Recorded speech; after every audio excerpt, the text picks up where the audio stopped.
আসসালামু আলাইকুম দর্শকগণ, দৈনন্দিন রান্নাবান্নায় আবারও সবাইকে স্বাগতম। আশা করছি যে যেখান হতে ভিডিওটি দেখছেন ভালো আছেন, সুস্থ আছেন। কুমিল্লার জলযোগের স্পঞ্জ মিষ্টি খুবই ঐতিহ্যবাহী, কিন্তু সময়ের অভাবে অথবা এখানে আসার অভাবে বাংলাদেশের যে কোনো প্রান্তের মানুষগুলো এই স্বাদ থেকে কিন্তু বঞ্চিত হয়। তাই একদমই কুমিল্লার জলযোগের মতো স্পঞ্জের যে মিষ্টিটা আছে তাই আপনাদের জন্য আজকে করে দেখাচ্ছি। আশা করছি আপনাদের কাছেও খুব বেশি ভালো লাগবে। এই স্পঞ্জের মিষ্টিটা খুব বেশি স্পঞ্জিও হয় না, আবার নর্মাল যে মিষ্টি সেটাও হয় না, দুইটা মিষ্টির মাঝামাঝি একটা রূপ। এই মিষ্টি তৈরির জন্য 1.5 লিটার দুধকে আমি একদম ভালোভাবে ফুটিয়ে নিয়েছি, তবে বেশিক্ষণ ফুটাতে হবে না, জাস্ট কয়েকটা বলক দিলেই হবে। এর ফাঁকে আমি কিন্তু আগেই ছানাটা রেডি করার জন্য জিনিসগুলো রেডি করে নিচ্ছি। একটা ছাঁকনির ওপরে এভাবে একটা পাতলা সুতি কাপড় নিয়ে নিচ্ছি, আর এখানে দুধটাকে এভাবে 5-6 মিনিট ফুটিয়ে নিচ্ছি। খুব বেশি ফোটানোর দরকার নেই, খুব বেশি ঘনিয়ে নেওয়ারও দরকার নেই। দুধটা এভাবে যখন 4-5 মিনিট ধরে বলক উঠবে তখন চুলার আঁচটা বন্ধ করে দিয়ে আমি এখানে ভিনেগার আর পানি মিশিয়ে নিয়েছি। এখানে 2 টেবিল চামচ ভিনেগার আর 1 টেবিল চামচ পরিমাণ নর্মাল টেম্পারেচারের পানি নিয়েছি। অবশ্যই চুলাটা বন্ধ করে দিতে হবে, না হলে কিন্তু দলা পাকিয়ে শক্ত হয়ে যাবে ছানাটা। এখন এই চুলার আঁচ বন্ধ আগেই রেখে দেওয়ার পর ভিনেগারটা দেওয়ার পর এভাবে একটু হালকা নেড়ে চেড়ে দেবো, আর কিছুক্ষণের মধ্যেই দেখতে পাবো পানিটা এবং দুধের যে ছানাটা সেটা সম্পূর্ণ আলাদা হয়ে যাচ্ছে। অনেক সময় ভিনেগারটা সরাসরি দেওয়া হয়, সেক্ষেত্রে একটা টক ভাব থেকে যেতে পারে, আর যদি একটু পানি মিশিয়ে দেওয়া হয় তাহলে কিন্তু খুব সুন্দরভাবে ছানাটা কেটে যাবে। এই ছানা মিশ্রিত পানিটা ছেঁকে নেব আর ছানাটাকে রেখে দেব মিষ্টির জন্য। আর এই পানিটা চাইলে আপনারা সংরক্ষণ করতে পারেন পরবর্তীবার ছানা তৈরির জন্য।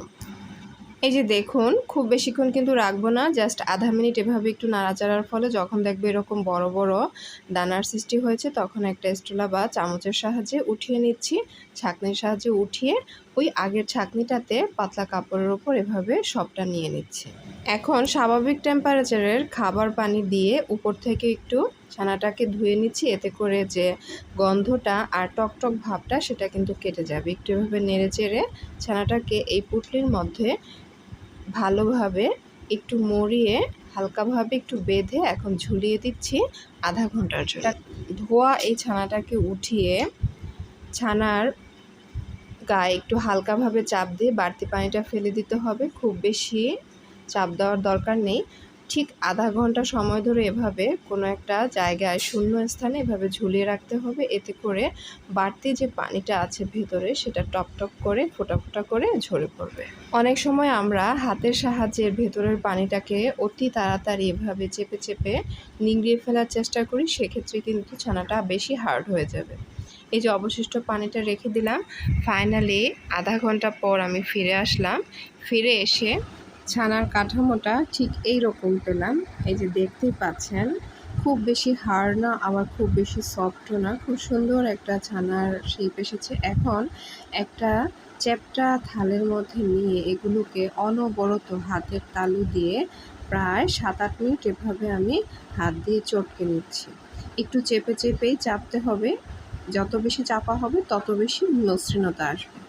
এই যে 5 মিনিট ধাপে ধাপে এভাবে হাত দিয়ে চাপার পর এরকম একটা মসৃণ লুক এসেছে। দেখতেই পাচ্ছেন খুব সুন্দর ভাবে এটা মসৃণ হয়েছে। এখন এই জিনিসটার মধ্যে যখন আমরা স্পঞ্জ মিষ্টি তৈরি করি সম্পূর্ণ, তখন কিন্তু কিছুই মিশাই না। এটা যেহেতু হাফ মিষ্টি আর হাফ স্পঞ্জ মিষ্টির জন্য হবে। এখন এই পর্যায়ে আমি জাস্ট 1-2 চিমটি ময়দা দিয়ে দিচ্ছি। এখানে আটা ব্যবহার না করে ময়দাটা ব্যবহার করলে ভালো হবে, এতে করে টেস্টটা খুব ভালো আসবে। এখন এই মিশ্রণটাকে আবারও ভালোভাবে একটু মিশ্রিত করে নিচ্ছি। ঠিক সেমভাবে হাতের যে তালু আছে এই তালুতে প্রেশার দিয়ে দিয়ে দিয়ে দিয়ে আরও 4-5 মিনিট এভাবে মেখে নিচ্ছি।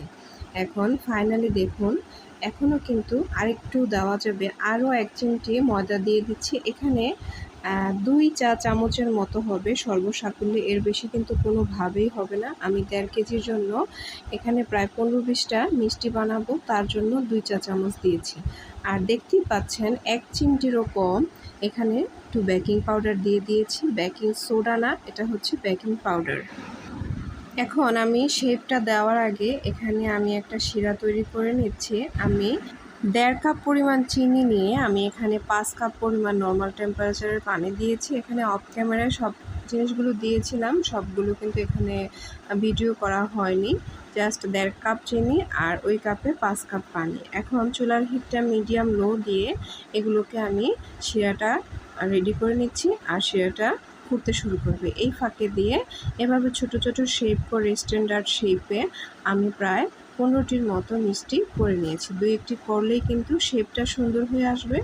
চেষ্টা করতে হবে যাতে শেপটা খুব গোলাকার হয় আর ফেটে না থাকে। অনেক সময় গোলাটি শেপ দিতে দিতে হাতে কিন্তু অনেকটা তেল উঠে যায়, তখন হাতটা যদি একটু ধুয়ে নেওয়া হয়, হাতটা খসখসে হয়, তখন কিন্তু শেপটা খুব সুন্দর আসে। এতক্ষণে আমার বলগুলো তৈরি করতে করতে চিনির শিরাটাও কিন্তু রেডি হয়ে গিয়েছে। এখন ফুটন্ত শিরার মধ্যেই বলগুলো দিয়ে দিচ্ছি। দেওয়ার পর একটু নেড়েচেড়ে, খুব বেশি নাড়াচাড়া করতে হবে না, হাই হিটে আমি 4 থেকে 5 মিনিটের জন্য ঢেকে দিচ্ছি। প্রথম হিটটা অবশ্যই হাই হিট দিতে হবে, পরবর্তীতে চুলার আঁচটা কমিয়ে দিতে হবে। 5 মিনিট পর একটু নেড়েচেড়ে দিয়ে চুলার আঁচটা মিডিয়াম করে দিয়ে আরও প্রায় 8-10 মিনিটের মতো এভাবে রেখে দিচ্ছি, রান্না করে নিচ্ছি। 8-10 মিনিট পর এবং আগের 4-5 মিনিট পর, মোট 15 থেকে 16 মিনিট পর আমি ফিরে আসলাম। এখন মিষ্টিগুলো অনেকটাই ফুটতে শুরু করেছে এবং ভেতরের দিকে অনেকটাই সেদ্ধ হয়েছে। মোটামুটি 60% পর্যন্ত কিন্তু এগুলো অলরেডি কুক হয়ে গিয়েছে। এখন 2 টেবিল চামচ নর্মাল পানির মধ্যে 1 চা চামচ ময়দা নিয়ে, অথবা এখানে কর্নফ্লাওয়ার দেওয়া যাবে, জাস্ট ভালোভাবে একটু ফেটিয়ে নিতে হবে, না হয় কিন্তু দলা পাকিয়ে থাকবে। এটা দিলে স্পঞ্জি যে রসটা থাকে সেটার একদম পারফেক্ট। এই রসটা দেওয়ার পর ঢাকনা দিয়ে মিডিয়াম লো হিটে আরও 7-8 মিনিট আমি এভাবে রেখে দিচ্ছি। মোট এই মিষ্টিটা তৈরি করতে প্রায় 25 মিনিটের মতো লেগেছে। সিস্টেম লস হিসেবে 30 মিনিট লেগেছে।